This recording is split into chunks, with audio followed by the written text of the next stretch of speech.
Sempre falamos da importância do score corporal das matrizes para se obter sucesso e bons resultados no ciclo reprodutivo. Isso é determinante para qualquer espécie de mamífero no ciclo gestacional. No caso de um plantel de fêmeas equinas, o ponto crucial é o do equilíbrio. Não pode estar abaixo do peso, tampouco acima.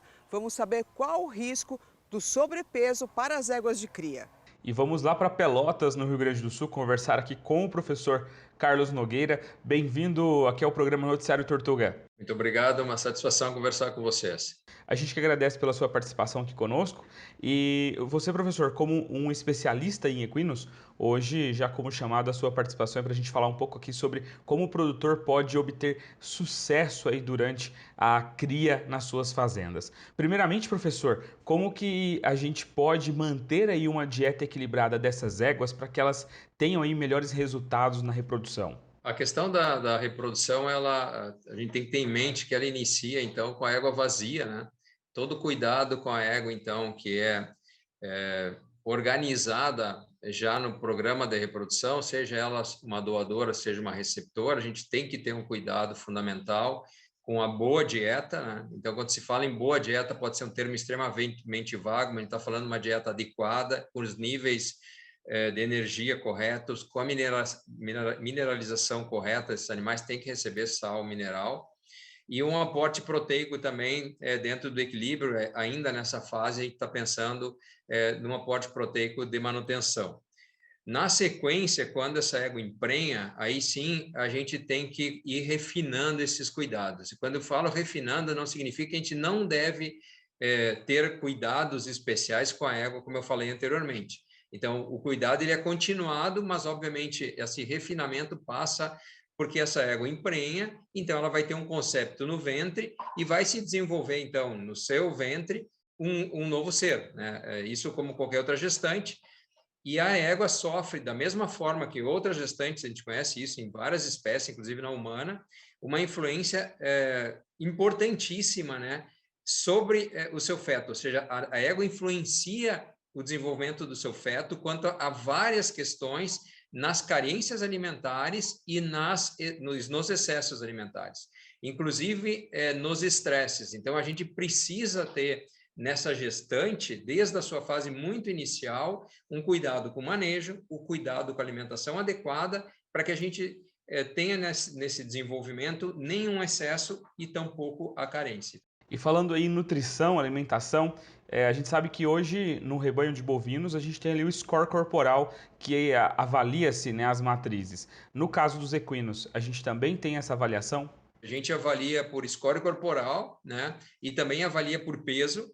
E, à medida do possível, a gente treina, e isso é uma indicação, né? Que a gente treine os nossos colaboradores e pessoas que estão todo dia em contato com o cavalo, nesse caso específico as éguas, que eles tenham um treinamento para observar se essas éguas estão perdendo peso através do score corporal, né? Geralmente a gente usa um score de 1 a 9 numa escala clássica aí do professor Henning, que foi estabelecida há muito tempo, em que a gente tem uma égua ideal, um cavalo ideal na faixa dos 6, né? Que seria, fazendo um paralelo ao bovino, no score de 1 a 5 no 3, no 2,5 para 3. Então, nos interessa ter a égua com cobertura muscular, mas sem excesso de gordura. Isso é fundamental que se entenda.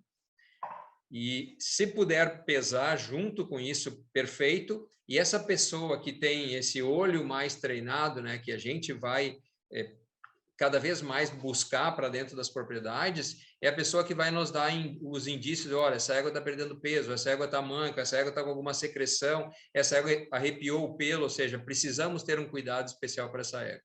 E quais são os perigos aí para os potros que nascem aí de éguas com deficiência nesse score corporal? Ou estão muito magras ou estão até mesmo obesas? A gente nos dois extremos tem problemas, né? Muitas vezes as éguas acabam perdendo a gestação, então em reabsorções, em abortos por deficiência alimentar, né? Isso é muito comum. Alguns potros nascem muito aquém do peso, a placentação da égua não se faz da forma adequada. E no outro extremo a gente também tem problema. Então, muitas vezes o pessoal tem aquele conceito, quanto mais gordo, melhor, o cavalo bonito é o cavalo gordo. Não, isso é um ledo engano, Para as raças brasileiras, isso é mais perigoso ainda. Então, no cavalo crioulo, nosso exemplo aqui no Rio Grande do Sul, no manga larga, a gente tem exemplos muito sérios de animais que têm sobrepeso, e essas éguas muitas vezes foram potrancas que participaram de competições, tiveram uma dieta de superalimentação, passaram então pela fase de competição e mantiveram essa superalimentação, mantendo esse excesso de peso. Geralmente essas são éguas que têm problema na gestação e podem produzir potros aquém do peso, ou então, além disso, às vezes a gente observa os potros que já nascem com degeneração no seu sistema musculoesquelético. Então, a gente compromete a vida atlética desse potrinho lá dentro do útero da égua. Então, a gente tem que ter bastante cuidado com essa base lógica da alimentação, que se observa pelo peso, pelo score corporal, pela dieta adequada, porque nem sempre, né, só isso é o suficiente. Então, a gente tem que ter o nível energético, o nível proteico e a suplementação mineral como, né, excelência aí numa dieta controlada para esses animais durante toda a gestação. E nós vamos chegar numa fase lá no final em que a égua começa a preparar o parto, e que a gente tem que ter bastante cuidado, porque ela vai começar então a preparar a lactação, né, que é a fase de início da criação do potrinho.